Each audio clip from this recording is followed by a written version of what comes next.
The Quarterly, the Book of Isaiah, Lesson 13, Isaiah 65. Behold, I make all things new.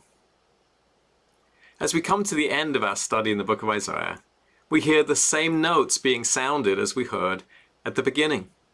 God's gracious promise of blessing upon his people, in spite of Israel's continuing unfaithfulness. The Lord has been stretching out his hands and summoning his prodigal people to return to him from the very start of the book. We see it in Isaiah 65:2, and we saw it back in Isaiah 1:18. But the majority of his people have still closed their hearts to this appeal. A faithful remnant will be preserved, however, so that his promises to Israel can find their fulfillment. God's promises are never thwarted. He always gets his way. In another sense, however, the book of Isaiah does end with something new. Indeed, nothing less than the promise of all things being made new. This is good news to those who know this world and themselves to be deeply broken and sinful. In such a world, even while we can be thankful for God's good gifts and deliverances from trials along the way, such mercies can never be enough.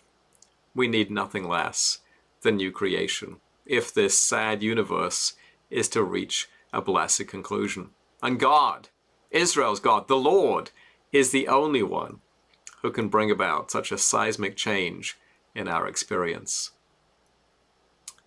We tend to assume that of course God is there, ready to listen to anyone, whenever we're ready to call on him. And certainly there's an element of truth in that.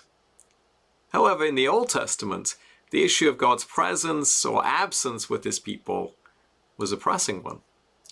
The Lord was present with his people in the tabernacle and in the temple that Solomon had built, filling the buildings with his glory at their dedication in Exodus 40 and 1 Kings 8.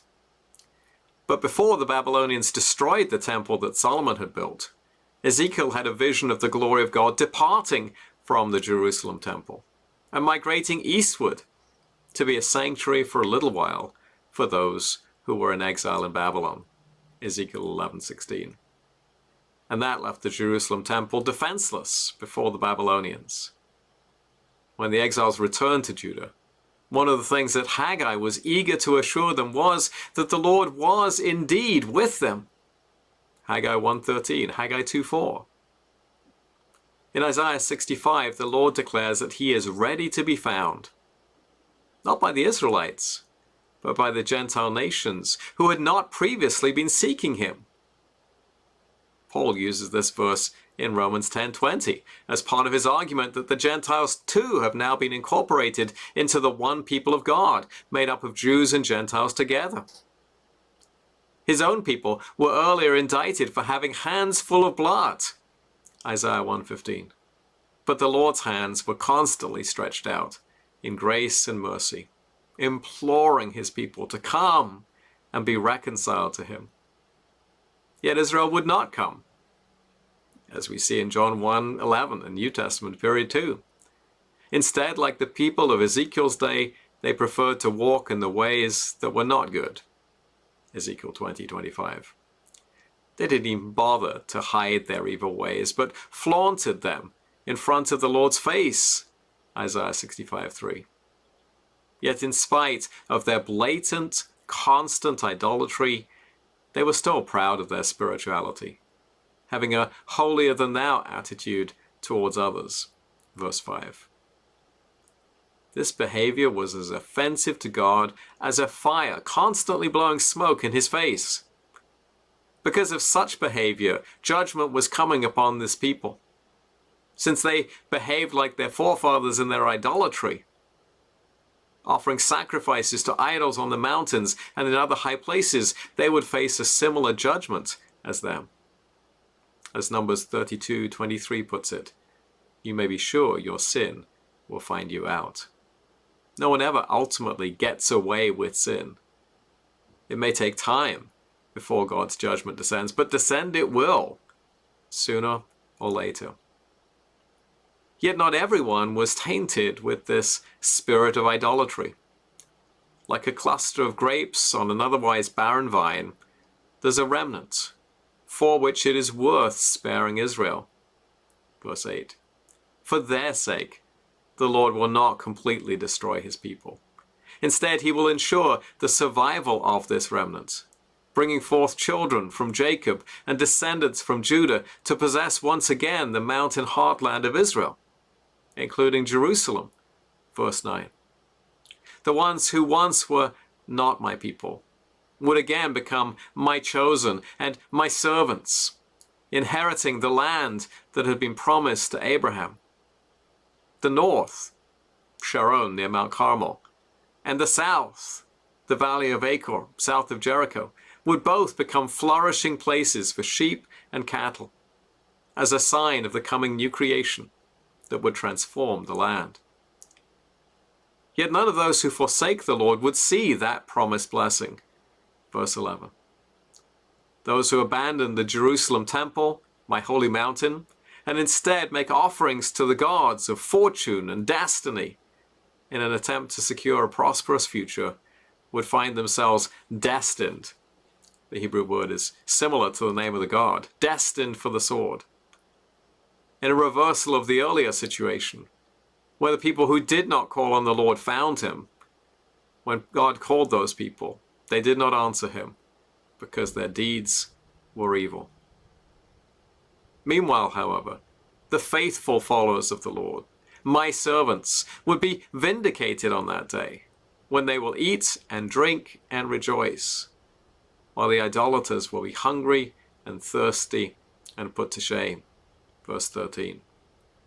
The present situation, where the wicked are prospering and the faithful remnant are suffering, will be reversed. When the former troubles are forgotten, replaced by final blessing, the remnant will have their names remembered as a blessing, while the idolaters will be remembered as a curse. Verse 15. This message of the final vindication of the faithful ones, at a time when the former things will be remembered no more, leads Isaiah into his glorious prophecy of a new heavens and a new earth in verse 17.